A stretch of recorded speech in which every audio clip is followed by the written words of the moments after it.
श्रीकाली अष्टोत्तरशतनाम स्तोत्रम् शतनाम प्रवक्ष्यामि कालिकाया वरानने। यस्य प्रपठनद्वाग्मी सर्वत्र विजयी भवेत्। काली कपालिनी कान्ता कामदा कामसुन्दरी। कालरात्रि कालिका च कालभैरव पूजिता। कुरुकुल्ला कामिनी च कमनीयस्वभाविनी। कुलीना कुलकर्त्री च कुलवर्त्म प्रकाशिनी। कस्तूरी रसनीला च काम्या कामस्वरूपिणी। ककारवर्णनिलया कामधेनुः करालिका। कुलकान्ता करालस्या कामार्ता च कलावती। कृशोदरी च कामाख्या कौमारी कुलपालिनी। कुलजा कुलकन्या च कलहा कुलपूजिता। कामेश्वरी कामकान्ता कुञ्जेश्वरगामिनी। कामदात्री कामहर्त्री कृष्णा चैव कपर्दिनी। कुमुदा कृष्णदेहा च कालिन्दी कुलपूजिता। काश्यपी कृष्णमाता च कुलिशाङ्गी कला तथा। क्रीङ्रूपा कुलगम्या च कमला कृष्णपूजिता। कृशाङ्गी किन्नरी कर्त्री कलकण्ठी च कार्तिकी। कम्बुकण्ठी कौलिनी च कुमुदा कामजीविनी। कुलस्त्री कीर्तिका कृत्या कीर्तिश्च कुलपालिका। कामदेव कलाकल्प लता कामाङ्गवर्धिनी। कुन्ता च कुमुदप्रीता कदम्ब कुसुमोत्सुका। कादम्बिनी कमलिनी कृष्णानन्दप्रदायिनी। कुमारी पूजनरता कुमारी गणशोभिता। कुमारी रञ्जनरता कुमारी व्रतधारिणी। कंकाली कमनीया च कामशास्त्रविशारदा। कपालखड्ग वाङ्गधरा कालभैरवरूपिणी। कोटरी कोटराक्षी च काशी कैलासवासिनी। कात्यायनी कार्यकरी काव्यशास्त्रप्रमोदिनी। कामाकर्षणरूपा च कामपीठनिवासिनी। कङ्गिनी काकिनी क्रीडा कुत्सिता कलहप्रिया। कृष्णगोलोद्भवप्राणा कौशिकी कीर्तिवर्धनी। कुम्भस्तनी कटाक्षा च काव्या कूनकदप्रिया। कान्तारवासिनी कान्ति कठिना कृष्णवल्लभा। इति ते कथितं देवी गुह्याद्गुह्यतरं परं। प्रपठेद्य इदं नित्यं कालीनां शताष्टकम्। त्रिषु देवेशी तस्यासाद्यं न विद्यते। प्रातःकाले मध्याह्ने सायनाने च सदा निशि। यः पठेत् परया भक्त्या कालीनां शताष्टकम्। कालिका तस्य गेहे च संस्थानं कुरुते सदा। शून्यागारे श्मशाने वा प्रान्तरे जलमध्यतः। वानिमध्ये च संग्रामे तथा प्राणस्य संशये। शताष्टकं जन्ममन्त्री लभते क्षेममुत्तमम्। काली संस्थाप्य विविधस्तुत्वानां शताष्टकैः। साधकसिद्धिमाप्नोति कालिकाया प्रसादतः। शतनाम प्रवक्ष्यामि कालिकाया वरानने। यस्य प्रपठनद्वाग्मी सर्वत्र विजयी भवेत्। काली कपालिनी कान्ता कामदा कामसुन्दरी। कालरात्रि कालिका च कालभैरव पूजिता। कुरुकुल्ला कामिनी च कमनीयस्वभाविनी। कुलीना कुलकर्त्री च कुलवर्त्म प्रकाशिनी। कस्तूरी रसनीला च काम्या कामस्वरूपिणी। ककारवर्णनिलया कामधेनुः करालिका। कुलकान्ता करालस्या कामार्ता च कलावती। कृशोदरी च कामाख्या कौमारी कुलपालिनी। कुलजा कुलकन्या च कलहा कुलपूजिता। कामेश्वरी कामकान्ता कुञ्जेश्वरगामिनी। कामदात्री कामहर्त्री कृष्णा चैव कपर्दिनी। कुमुदा कृष्णदेहा च कालिन्दी कुलपूजिता। काश्यपी कृष्णमाता च कुलिशाङ्गी कला तथा। क्रीङ्रूपा कुलगम्या च कमला कृष्णपूजिता। कृशाङ्गी किन्नरी कर्त्री कलकण्ठी च कार्तिकी। कम्बुकण्ठी कौलिनी च कुमुदा कामजीविनी।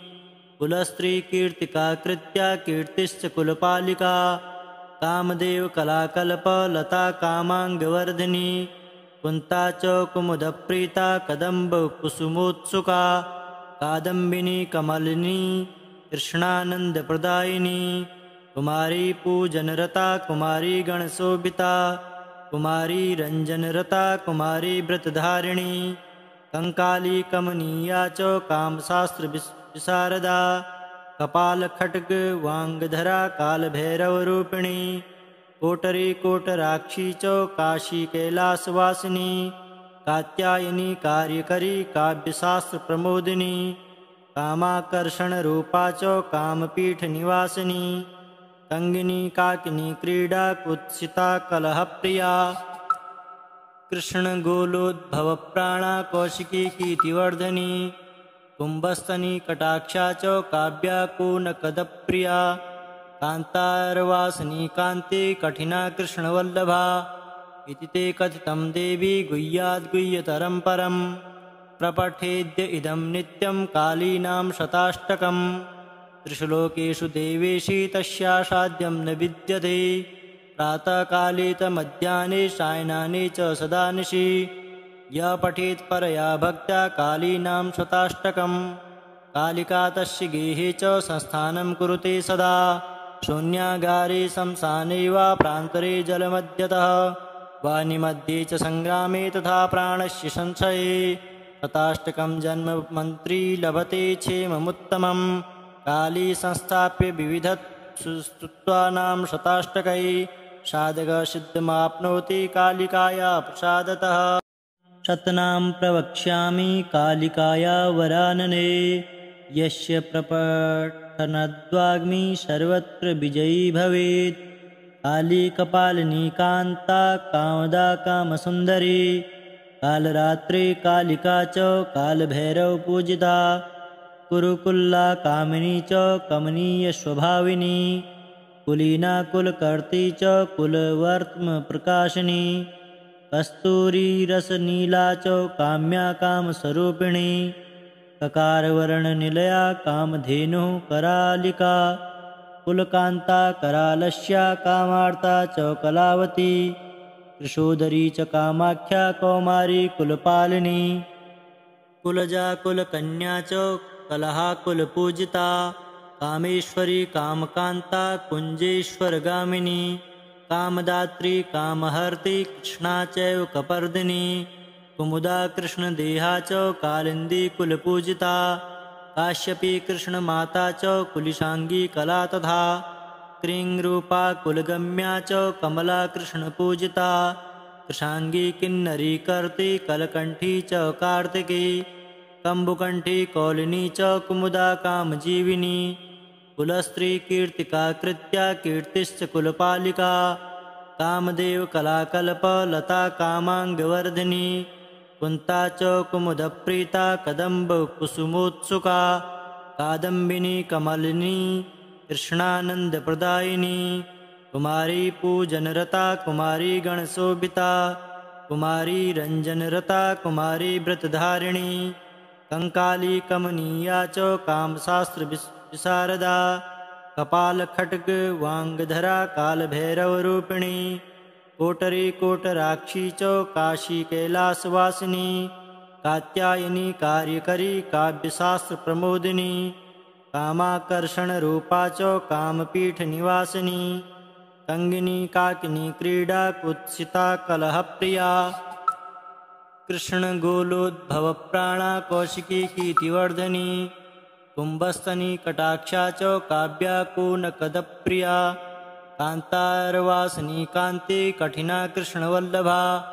इति ते कथितं देवी गुह्याद्गुह्यतरं परं प्रपठेद्य इदं नित्यं कालीनां शताष्टकम् त्रिश्लोकेषु देवेशी तस्यासाद्यं न विद्यते प्रातःकाले मध्याह्ने सायनाने च सदा निशि यः पठेत् परया भक्त्या कालीनां शताष्टकम् कालिका तस्य गेहे च संस्थानं कुरुते सदा शून्यागारे शमशाने वा प्रान्तरे जलमध्यतः वानिमध्ये च संग्रामे तथा प्राणस्य संशये शताष्टकं जन्म मन्त्री लभते क्षेममुत्तमम् काली संस्थाप्य विविधस्तुत्वानां शताष्टकै साधकसिद्धिमाप्नोति कालिकाया प्रसादतः शतनां प्रवक्ष्यामि कालिकाया वरानने यस्य प्रपठनद्वाग्मी सर्वत्र विजयी भवेत्। काली कपालिनी कान्ता कामदा कामसुन्दरी कालरात्रि कालिका च कालभैरव पूजिता कुरुकुल्ला कामिनी च कमनीयस्वभाविनी कुलीना कुलकर्त्री च कुलवर्त्म प्रकाशिनी कस्तूरी रसनीला च काम्या कामस्वरूपिणी ककारवर्णनिलया कामधेनुः करालिका कुलकान्ता करालस्या कामार्ता च कलावती कृशोदरी च कामाख्या कौमारी कुलपालिनी कुलजा कुलकन्या च कलहा कुलपूजिता कामेश्वरी कामकान्ता कुञ्जेश्वरगामिनी कामदात्री कामहर्त्री कृष्णा चैव कपर्दिनी कुमुदा कृष्णदेहा च कालिन्दी कुलपूजिता काश्यपी कृष्णमाता च कुलिशाङ्गी कला तथा क्रीं रूपा कुलगम्या च कमला कृष्णपूजिता कृशाङ्गी किन्नरी कर्त्री कलकण्ठी च कार्तिकी कम्बुकण्ठी कौलिनी च कुमुदा कामजीविनी कुलस्त्री कीर्तिका कृत्या कीर्तिश्च कुलपालिका कामदेव कलाकल्पलता कामाङ्गवर्धिनी कुन्ता च कुमुदप्रीता कदम्बकुसुमोत्सुका कादम्बिनी कमलिनी कृष्णानन्दप्रदायिनी कुमारी पूजनरता कुमारी गणशोभिता कुमारी रञ्जनरता कुमारी व्रतधारिणी कंकाली कमनीया च कामशास्त्रविशारदा कपालखड्गवाङ्गधरा कालभैरवरूपिणी कोटरी कोटराक्षी च काशीकैलासवासिनी कात्यायनी कार्यकरी काव्यशास्त्रप्रमोदिनी कामाकर्षणरूपा च कामपीठनिवासिनी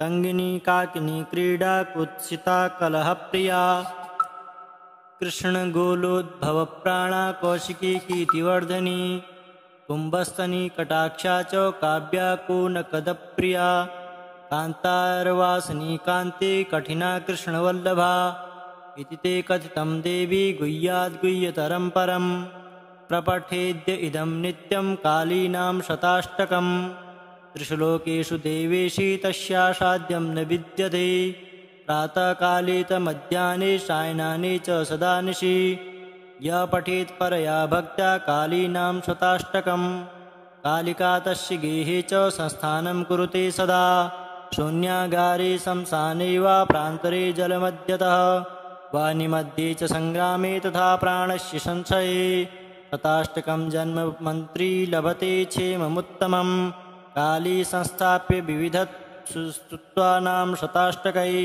साधकसिद्धिमाप्नोति कालिकाया प्रसादतः शतनां प्रवक्ष्यामि कालिकाया वरानने यस्य प्रपठनद्वाग्मी सर्वत्र विजयी भवेत् काली कपालिनी कान्ता कामदा कामसुन्दरी कालरात्रि कालिका च कालभैरव पूजिता कुरुकुल्ला कामिनी च कमनीयस्वभाविनी कुलीना कुलकर्त्री च कुलवर्त्म प्रकाशिनी कस्तूरी रसनीला च काम्या कामस्वरूपिणी ककारवर्णनिलया कामधेनुः करालिका कुलकान्ता करालस्या कामार्ता च कलावती कृशोदरी च कामाख्या कौमारी कुलपालिनी कुलजा कुलकन्या च कलहा कुलपूजिता कामेश्वरी कामकान्ता कुञ्जेश्वरगामिनी कामदात्री कामहर्त्री कृष्णा चैव कपर्दिनी कुमुदा कृष्णदेहा च कालिन्दी कुलपूजिता काश्यपी कृष्णमाता च कुलिशाङ्गी कला तथा क्रीं रूपा कुलगम्या च कमला कृष्णपूजिता कृशाङ्गी किन्नरी कर्त्री कलकण्ठी च कार्तिकी कम्बुकण्ठी कौलिनी च कुमुदा कामजीविनी कुलस्त्री कीर्तिका कृत्या कीर्तिश्च कुलपालिका कामदेव कलाकल्पलता कामाङ्गवर्धिनी कुन्ता च कुमुदप्रीता कदम्बकुसुमोत्सुका कादम्बिनी कमलिनी कृष्णानन्दप्रदायिनी कुमारी पूजनरता कुमारी गणशोभिता कुमारी रञ्जनरता कुमारी व्रतधारिणी कंकाली कमनीया च कामशास्त्रविशारदा कपालखड्ग वांगधरा कालभैरवरूपिणी कोटरी कोटराक्षी च काशी कैलासवासिनी कात्यायनी कार्यकरी काव्यशास्त्रप्रमोदिनी कामाकर्षणरूपा च कामपीठनिवासिनी तंगिनी काकिनी क्रीडा कुत्सिता कलहप्रिया कृष्णगोलोद्भवप्राणा कौशिकी कीर्तिवर्धनी कुम्भस्तनी कटाक्षा च काव्याकूनकदप्रिया कान्तारवासिनी कान्ते कठिना कृष्णवल्लभा इति ते कथितं देवी गुह्याद्गुह्यतरं परं प्रपठेद्य इदं नित्यं कालीनां शताष्टकम् त्रिषु लोकेषु देवेशी तस्यासाद्यं न विद्यते प्रातःकाले मध्याह्ने सायनाने च सदा निशि यः पठेत् परया भक्त्या कालीनां शताष्टकम् कालिका तस्य गेहे च संस्थानं कुरुते सदा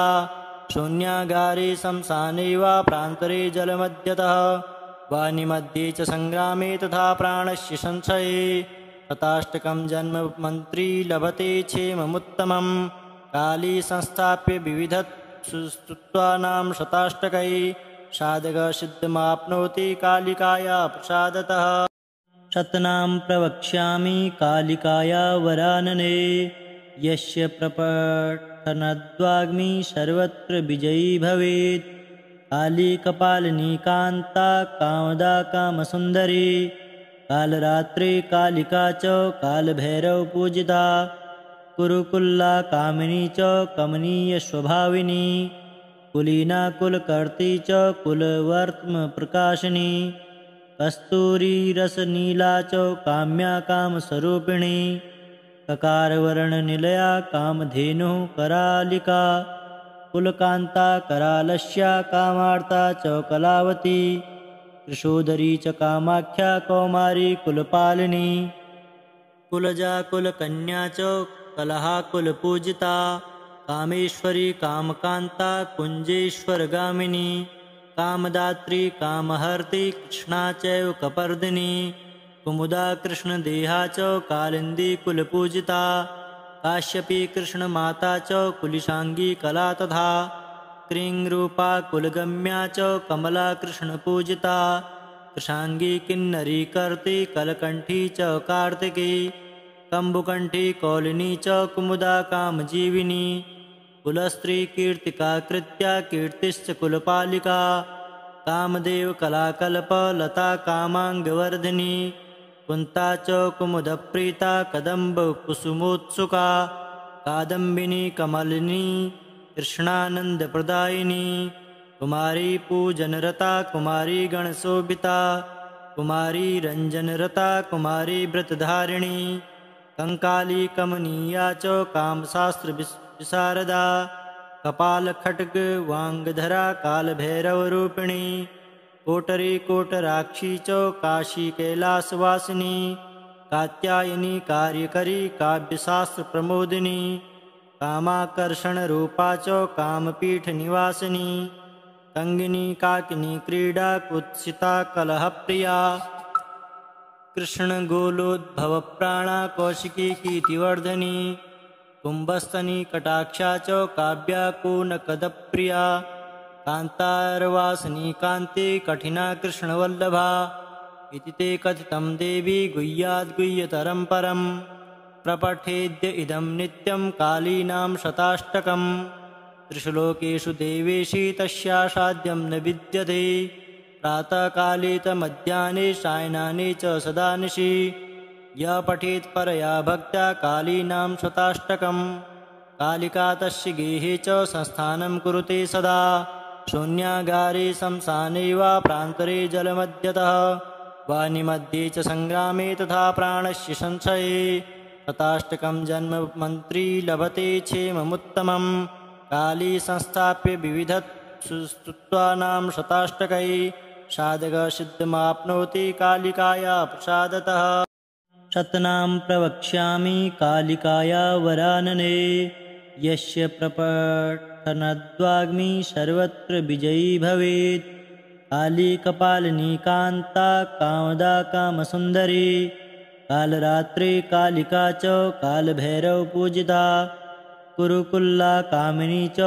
कमनीयस्वभाविनी कुलीना कुलकर्त्री च कुलवर्त्मप्रकाशिनी कस्तूरीरसनीला च काम्या कामस्वरूपिणी ककारवर्णनिलया कामधेनुः करालिका कुलकान्ता करालस्या कामार्ता च कलावती कृशोदरी च कामाख्या कौमारी कुलपालिनी कुलजा कुलकन्या च कलहा कुलपूजिता कामेश्वरी कामकान्ता कुञ्जेश्वरगामिनी कामदात्री कामहर्त्री कृष्णा चैव कपर्दिनी कुमुदा कृष्णदेहा च कालिन्दी कुलपूजिता काश्यपी कृष्णमाता च कुलिशाङ्गी कला तथा क्रीङ्रूपा कुलगम्या च कमला कृष्णपूजिता कृशाङ्गी किन्नरी कर्त्री कलकण्ठी च कार्तिकी कम्बुकण्ठी कौलिनी च कुमुदा कामजीविनी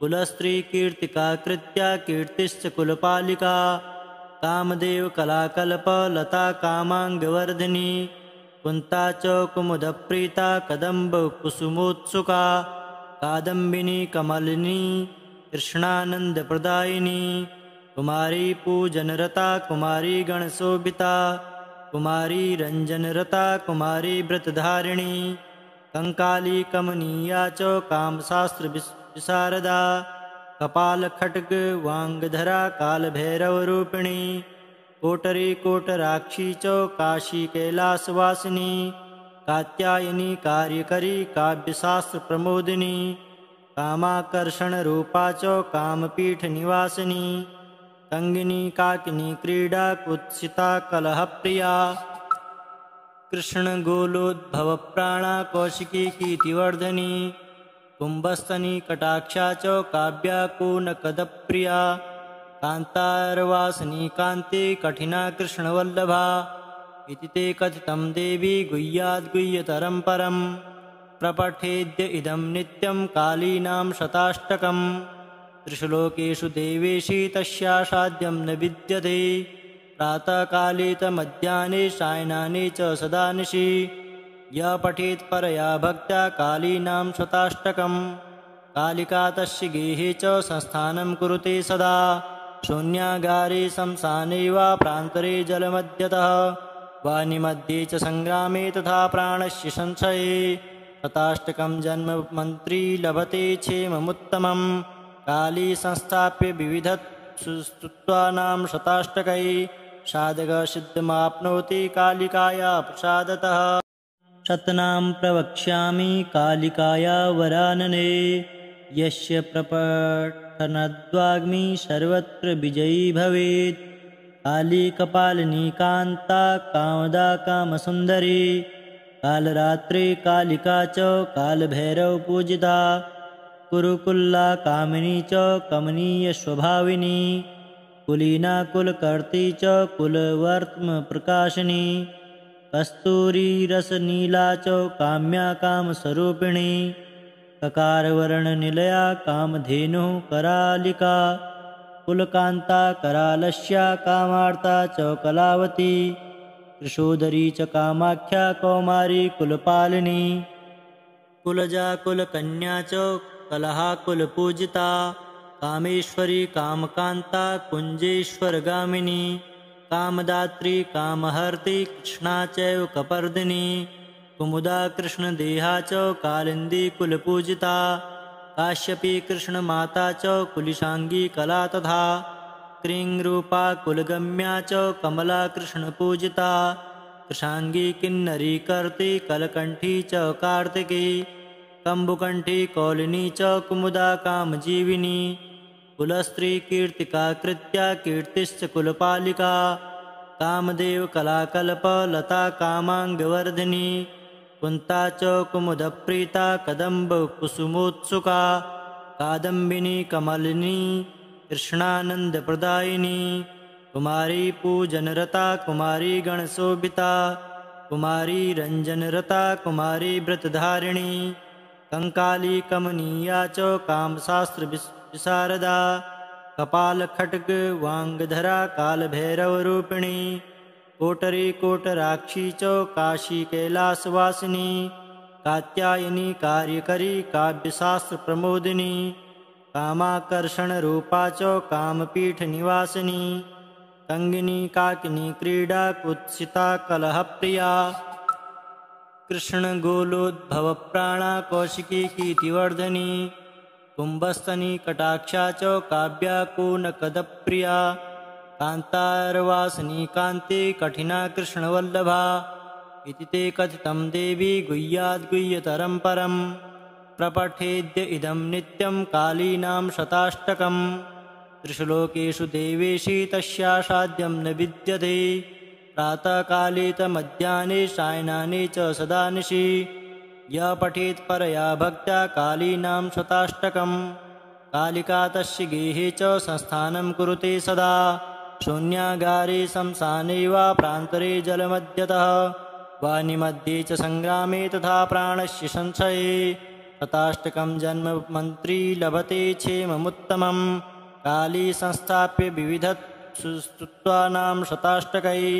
साधकसिद्धिमाप्नोति कालिकाया प्रसादतः शतनां प्रवक्ष्यामि कालिकाया वरानने यस्य प्रपठनद्वाग्मी सर्वत्र विजयी भवेत् काली कपालिनी कान्ता कामदा कामसुन्दरी कालरात्रे कालिका च कालभैरव पूजिता कुरुकुल्ला कामिनी च कमनीयस्वभाविनी कुलीना कुलकर्त्री च कुलवर्त्म प्रकाशिनी कस्तूरी रसनीला च काम्या कामस्वरूपिणी ककारवर्णनिलया कामधेनुः करालिका कुलकान्ता करालस्या कामार्ता च कलावती कृशोदरी च कामाख्या कौमारी कुलपालिनी कुलजा कुलकन्या च कलहा कुलपूजिता कामेश्वरी कामकान्ता कुञ्जेश्वरगामिनी